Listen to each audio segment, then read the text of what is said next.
Para personas inquietas, Capital Radio. El remate, con Miguel Ángel González Suárez.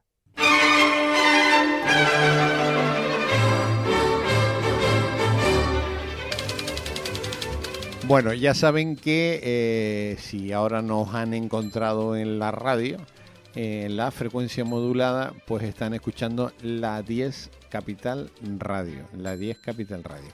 Y para mí es un placer tener ahora de invitado al que fue primer presidente de Canarias. Era la preautonomía, pero me da lo mismo. Fue el primer presidente de Canarias. Hay la pre y después está la autonomía. Pero el primer presidente de Canarias, que nadie lo trata así. El único que lo trata como primer presidente de Canarias soy yo.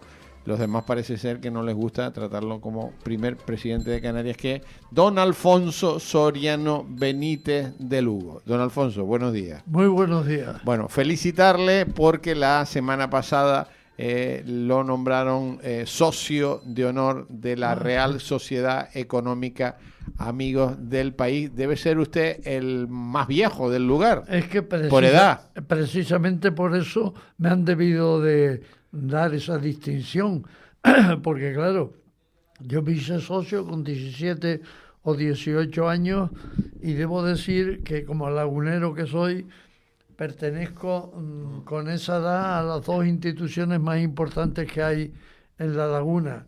Una de tipo religioso, que es la esclavitud del Cristo de la Laguna, y otra de tipo civil, como es la Real Sociedad Económica de Amigos del País. De ambas debo ser actualmente el más viejo. El más viejo del lugar. Pero el más viejo, pero el que mejor está. Y dio una conferencia usted magistral. Bueno, es que da la casualidad de que este año se cumplen 100 años del fallecimiento de don Juan de Ascanio y Nieves, que tiene una calle en La Laguna que va desde la Junta Suprema a la calle La Carrera, arriba al final de la calle San Agustín. Y don Juan Ascanio y Nieves fue un señor que fue alcalde de La Laguna y que fue director de la Económica durante 27 años, que se dice pronto, continuamente era reelegido. Hizo una labor extraordinaria, no tuvo hijos y se dedicó de lleno a la Económica, al ayuntamiento cuando fue alcalde, y fue un hombre de gratísimo recuerdo en La Laguna. Ya, y dio la conferencia, pero bueno, fantástica. Hablé sobre don Juan Ascanio, me documenté sobre todo en el Archivo Municipal de La Laguna para ver su época de alcalde, y en el Archivo de la Económica, que es extraordinario, que tiene unas actas desde el siglo XIX, por cierto, escritas con tinta, y yo le he recomendado al director que digitalice todas esas actas, porque claro, los investigadores manejan y eso se estropea, ¿no? Y eso es un auténtico tesoro, porque ahí se ve la gran influencia que tuvo la Económica en todos los tiempos, y ahora está atravesando una buena etapa. Gómez Soliño es un... que fue rector de la universidad. Fue rector de la universidad, es director de la Económica, creo que ahora va a haber elecciones, pero vamos, se da por hecho que va a continuar porque está haciendo una gran labor, y la Económica tiene en estos momentos, debe tener 300 o 200 y pico socios, ¿no? ¿Alguna anécdota de la conferencia? No, bueno, conté una anécdota que vino a cuento porque don Juan Ascanio llegó de alcalde a un año justo después de la visita del rey Alfonso III a La Laguna, que por cierto fue un éxito extraordinario. Entonces, de las primeras cosas que hizo como alcalde fue conmemorar ese centenario de la visita de Alfonso, ese centenario, ¿no? Ese año. Pues había sido en 1906 y estamos hablando de 1907, ¿no? Uh-huh. Entonces, como cosa curiosa, se encontró don Juan Ascanio con que tenía pendiente de pagar el ayuntamiento los almuerzos que se dio al séquito en el Hotel Aguirre y en el Hotel Tenerife. No sé dónde, el Hotel Aguirre sigue existiendo, pero el Hotel Tenerife no sé dónde estaba. Ya. Pero pasado un año de la visita del rey, todavía se debían los almuerzos, porque hay que recordar que en la visita del rey, el almuerzo al rey, a la familia real y a Eso fue en 1906. Sí, vino Alfonso. Vino Alfonso XIII soltero, se casó nada más regresar del viaje. Me parece que fue en mayo de 1906 se casó, pero aquí vino soltero con su hermana, la infanta María Teresa, y fue un éxito el viaje, recorrió todas las islas. Yo he escrito un librito sobre esto, ¿no? Pero la anécdota es que en el Palacio Episcopal se celebró el almuerzo con las autoridades principales en el comedor del Palacio Episcopal, antigua residencia de los condes del Valle de Salazar. Como el obispado acababa de comprar eso, resulta que no había muebles ni estaba había vacío nada. Entonces en la laguna se volcaron todas las familias. Había que meter muebles y decorar. Claro, y vajilla y de todo. Había que poner de todo, muebles y... Todo. Entonces, y fue prestado todos los muebles. Todos. O sea que hubo como un teatrillo colocar Las familias laguneras se volcaron y todo el mundo llevó algo. Y la anécdota es que se sirvió la comida en una vajilla china extraordinaria, que era propiedad de don Melchor Ponte, que vivía en Garachico. Entonces esa vajilla se trajo, se sirvió el almuerzo en esa vajilla, y luego cuando esa vajilla se devolvió a Garachico, don Antonio Ponte, hermano de don Melchor, que vivía en La Laguna y que era profesor del instituto, metió la vajilla en el sidecar de una moto para llevarla a Garachico. Contamos la suerte que tuvo un accidente y se estropeó por completo. Y la vajilla para el carajo. Y a mí me contó esta historia una sobrina de estos personajes, doña Constanza Ponte, que murió hace mucho tiempo, y me enseñó un plato que conservaba ella porque no se había roto y que conservaba ella. ¿Y dónde está ese plato? Lo deben de tener hoy los hijos de doña Constanza Ponte. Ya. Ella conservaba ese plato como un tesoro porque era un el plato único que se salvó de la quema de aquella vajilla. O sea que la vajilla chimpún. Chimpún, se liquidó y era una vajilla por lo visto extraordinaria. Ya, y después ¿fue mucha gente a esa cena? A la cena, bueno, fue un almuerzo. Fue almuerzo, perdón. Fue almuerzo porque incluso se habilitó una habitación para si el rey quería descansar luego, que no la usó, pero estaba preparada una habitación con su cama, etcétera, etcétera, por si el rey quería descansar. Ya. Entonces se celebró el almuerzo y a ese almuerzo fueron las primeras autoridades, la familia real, el conde de Romanones, que venía como ministro de jornada, y supongo que el alcalde de La Laguna, pues claro, en un comedor de una casa particular, pues cabrían 15 personas como mucho, o 20. Pero claro, el séquito era impresionante, porque vino la escuadra con 5 o 6 barcos, y luego invitaron a mucha gente de La Laguna, y toda esa gente comió en el Hotel Aguirre y en el Hotel Tenerife. Y tardaron un año en pagarle. Y todavía lo primero que se encontró don Juan Ascanio al llegar de alcalde fue con los recibos de que no se había pagado al Hotel Aguirre y al Hotel Tenerife las comidas que sirvieron con motivo de la visita del rey al séquito. ¿Y se pagó? Siempre sí, don Juan Ascanio hizo una gran labor, regularizó las cuentas del ayuntamiento y hay cosas curiosas en esa época, ¿no? Pues hoy se está hablando de la casa del cura de Tejina. Pues cuando vino don Juan Ascanio ya se hablaba de la casa del cura en Tejina, si la tiraban, no la tiraban, si era del ayuntamiento, de quién era. El mismo problema que estaba planteado en el siglo XIX, cosas curiosas. Y bueno, y luego hay muchos acuerdos interesantes y curiosos, pero en fin, lo importante es que don Juan Ascanio, del que se tiene escasa memoria de La Laguna, no era lagunero, él nació en Icó. Pero se casó con una lagunera, se vino a vivir a La Laguna y fue más lagunero que ninguno porque llegó alcalde, director de la económica y tiene una calle hoy a su nombre en la ciudad, ¿no? Bueno, fantástica la conferencia. Bueno, estaba lleno aquello, tuve la satisfacción de que resultara todo muy bien organizado. La económica, la verdad es que no nos damos cuenta de la actividad cultural que tiene impresionante. Es rara la semana que no hay conferencias, que no hay actividades culturales, Y tenemos que recordar, pues claro, la Real Sociedad Económica de Amigos del País de Tenerife es la sociedad más antigua que hay en Tenerife. Las Reales Sociedades Económicas de Amigos del País fueron creadas por un rey ilustrado, como fue Carlos III, y fueron creadas en toda España, pero una por provincia. Pero, por ejemplo, en Canarias había una económica en La Palma, incluso hubo otra en La Gomera.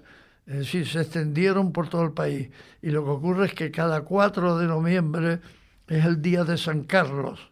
Como el rey Carlos III fue el fundador de en todas las Reales Sociedades Económicas de España, el 4 de noviembre se celebra un acto solemne en recuerdo del rey que fundó las Reales Sociedades Económicas y que han prestado un papel extraordinario, ¿no? Porque realmente en esta sociedad, en la Real Económica, está la gente más ilustre de... Bueno, históricamente la Real Sociedad, el que la inició fue el patrocinador de la famosa tertulia de los ilustrados, de la tertulia de Nava de la Laguna, que fue el quinto marqués de Villanueva del Prado, don Tomás de Nava y Grimón y Porlier. Ese fue el que inició la Real Sociedad Económica. Y a partir de ahí, bueno, los ilustrados de la Laguna, de la tertulia Nava, pues eran en aquella época lo más avanzado que había intelectualmente, porque bueno,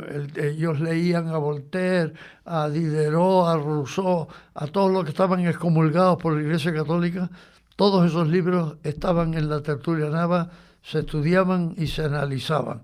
Y el marqués de Villanueva del Prado tenía un propio que iba al muelle de Santa Cruz cuando venía un barco francés. Un propio, qué bueno eso, un propio. Sí, un propio, es un término que se solía decir antes qué bueno. Mucho. Sí. Te envía un propio, que para va a recoger los libros estos que se estudiaban. Bueno, y hay una anécdota curiosa, es decir, que esta tertulia estaba integrada por 30 o 40 personas, lo más ilustrado que había aquí, lo más avanzado, en una época donde, imaginémonos lo que era esto, a finales del siglo XVIII, ¿no? Estamos hablando de 1700. 1700 finales de 1700. De 1700. Exacto. Sí. Entonces, esto no era nada. Nada.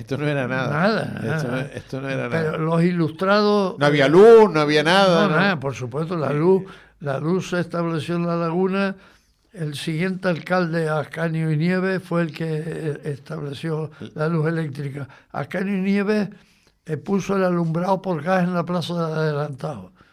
Que aquello era un avance para la época, ¿no? Entonces, lo curioso del caso es que esta tertulia de Nava fue denunciada a la Inquisición que estaba en Las Palmas por un monje del convento de San Francisco en el Cristo.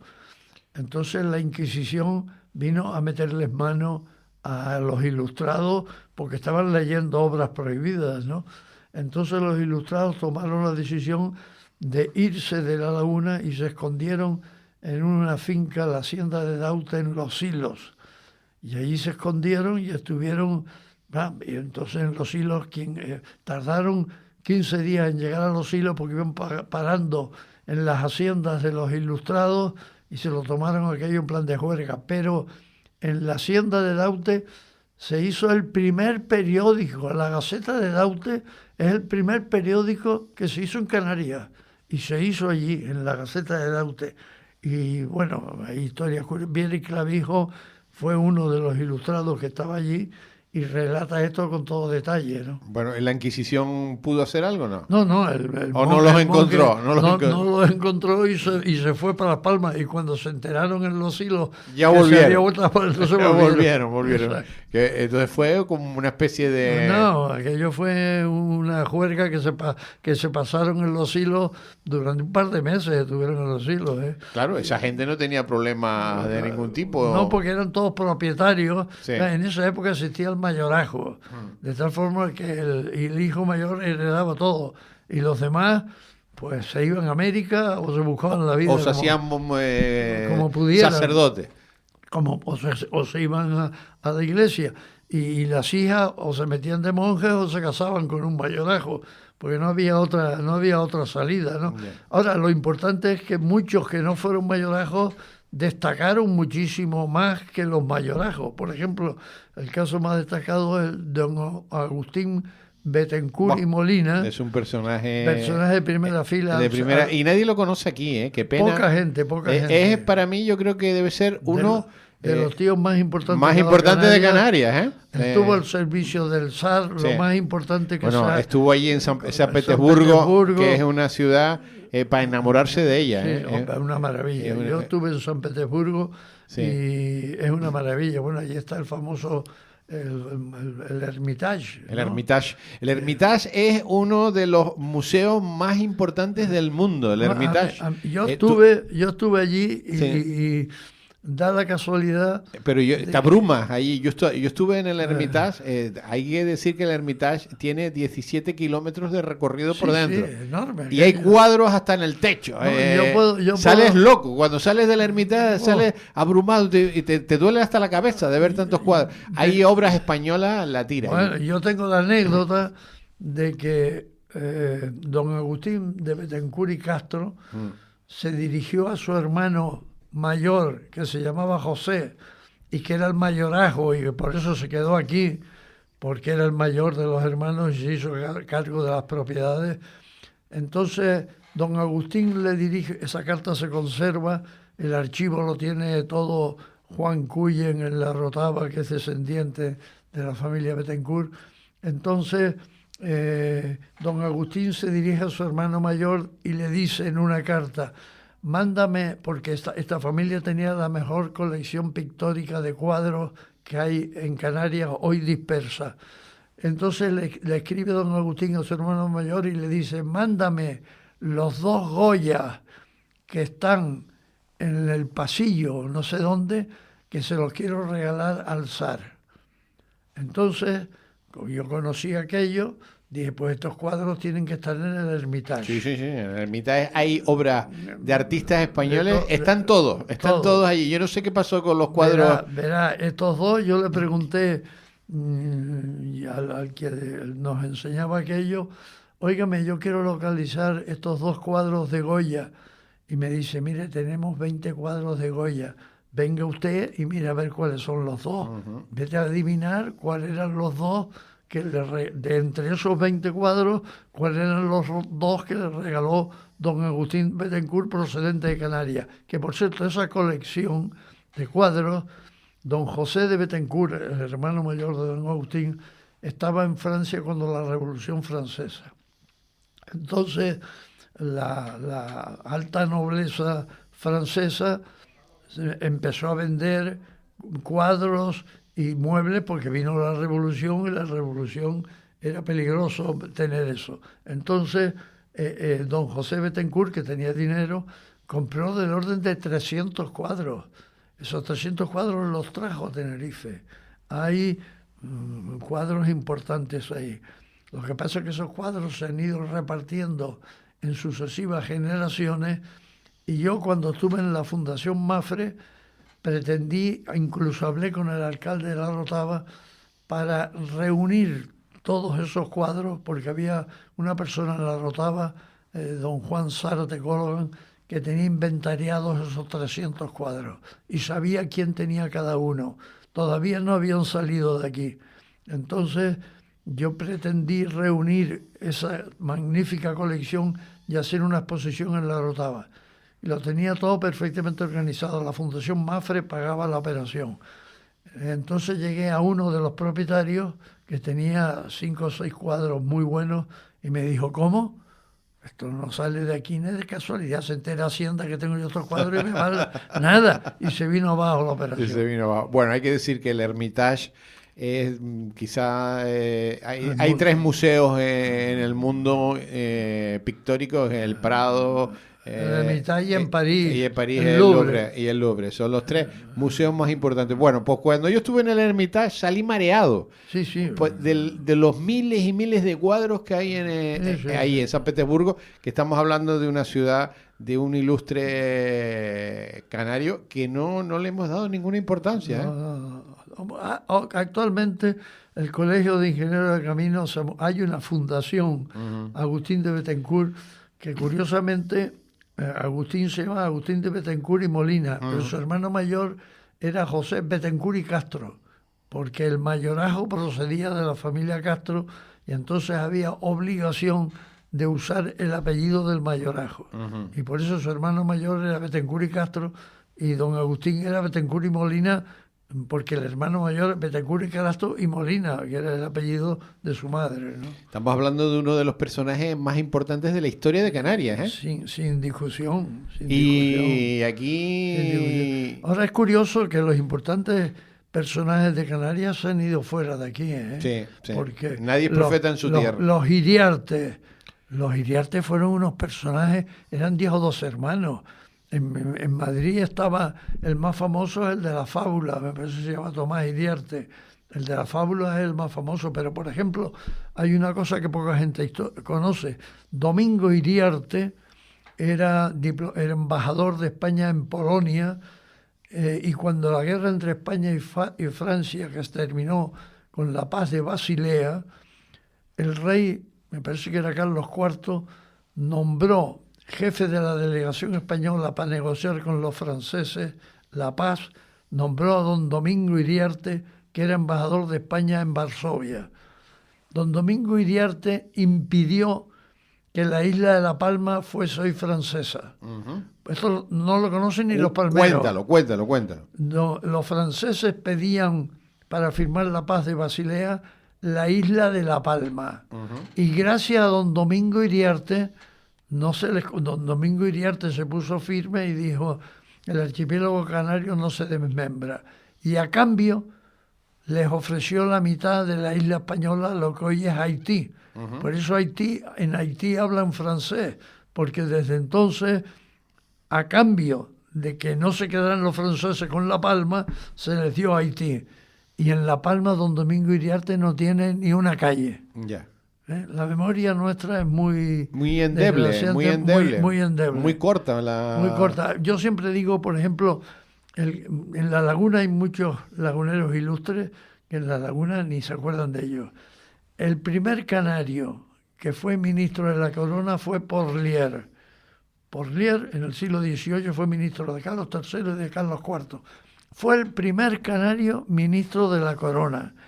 Bueno, el rey le dio el título de Marqués de Bajamar, porque a Porlier le dijo que eligiera él la denominación. Y Porlier eligió Bajamar porque allí estaban las propiedades del mayorazgo de Porlier, que heredó una hermana mayor. Pero Porlier fue el primer canario ministro.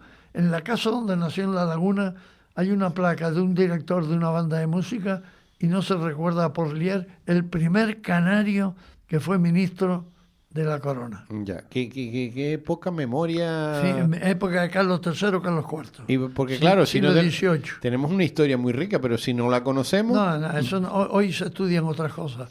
Hoy se estudia el feminismo, la ideología de género y todas estas coñas marineras que han dado el triunfo a Trump en Estados Unidos frente a la Kamala Harris, que defendía lo que se llama la cultura woke esta, que dicen hoy del todos, todas y todes, y las coñas marineras estas que están provocando una reacción, porque no se puede llegar a tal grado de estupidez, ¿no? La gente reacciona. Y por eso en Estados Unidos lo que ha sido una reacción frente a esa demagogia y ese exceso de feminismo, de ideología de género, de todas estas cosas. Mira, Alfonso, tú fuiste concejal del Ayuntamiento de Santa Cruz de Patrimonio, saliste hasta las narices. No, bueno, para empezar me hicieron concejal de Patrimonio, pero sin presupuesto. Pero no tenías presupuesto. Ni un euro. O sea, que te pusieron, vamos a ponerlo allí hasta que se aburre. Y te aburrieron, ¿no? Y te aburrieron. Bueno, aquello terminó como Rosario de la Aurora. Fue una etapa complicada en el ayuntamiento. Porque no sabemos tampoco preservar el patrimonio. No, bueno, en La Laguna, en estos momentos... Me dice un oyente, da gusto oír a este señor. Me dice, no, hombre. Hoy nos estás dando una clase magistral, Alfonso. No, en La Laguna se cumplen dentro de unos días 25 años de la declaración de Patrimonio Histórico de La Laguna por la UNESCO. Única ciudad del archipiélago que tiene tal privilegio, ciudad patrimonio de la humanidad. Que además es curioso porque, claro, La Laguna no se puede comparar con Toledo, Salamanca. Por supuesto. Pero ¿por qué fue declarada La Laguna ciudad patrimonio de la humanidad? porque el trazado de la ciudad Se copió. sirvió de modelo para todas las ciudades Fue el en modelo. América. Sí, sí, sí. Es decir, todas las antiguas, Cartagena de India, todas las ciudades antiguas de América siguieron el trazado de la laguna, de calles paralelas, la calle La Carrera, la calle San Agustín, la calle Herradores, que atraviesan la ciudad, ¿no? Entonces, se van a cumplir 25 años de esta declaración de la UNESCO. Y el patrimonio histórico de la laguna nunca ha estado más abandonado que ahora, ¿eh? El Palacio Nava, mientras fue propiedad privada, estaba perfectamente conservado. Lo digo porque yo, en mi niñez, estuve muchas veces allí, porque yo vivía en la laguna. Entonces, llevan restaurándolo no sé cuántos años. Aquello, yo no sé, pero lo tienen abandonado y es el mejor palacio que hay en la isla de Tenerife, junto con el Palacio Episcopal que se incendió. Bueno, pues siguen ahí mareando la perdiz, y encima lo grave es que he visto que lo quieren convertir en oficina. Es que no tienen ni idea, no saben lo que es distinguir entre una ciudad, entre un patrimonio y un edificio representativo de lo que es un edificio de oficina. Que se vayan a la Generalitat de Cataluña y vean dónde vive el presidente de la Generalitat, que se vayan al Palacio Rajoy en Galicia y vean dónde vive el presidente, que se vayan a Vitoria para que vean dónde vive el Lehendakari. Es que no saben, como no viajan, no tienen ni... ¿Tú crees? Yo creo que sí viajan, pero no ven. A costa de nosotros. Sí, pero viajan, pero no ven. No ven. Van a otras cosas. No. Como decía aquel, el nacionalismo se cura viajando, ¿no? Pero en la laguna hay una portada histórica, la portada del corregidor en la calle La Carrera del ayuntamiento del siglo XVI, de lo mejor que hay en Canarias y de lo más antiguo. La han tenido abandonada. Yo denuncié el abandono en el que estaba aquello con un especialista sobre la piedra de la laguna, y la reacción del ayuntamiento fue taparla, para que los ciudadanos no vieran el destrozo que se estaba produciendo. Alfonso, nos tenemos que ir, se nos acabó el tiempo. Alfonso Soriano Benítez de Lugo, primer presidente de Canarias. Ha sido un placer, hoy nos has dado una lección magistral de historia de Canarias. Un abrazo, buen fin de semana. Me gusta mucho la historia, muchas gracias. El remate, con Miguel Ángel González Suárez. Para personas inquietas, Capital Radio.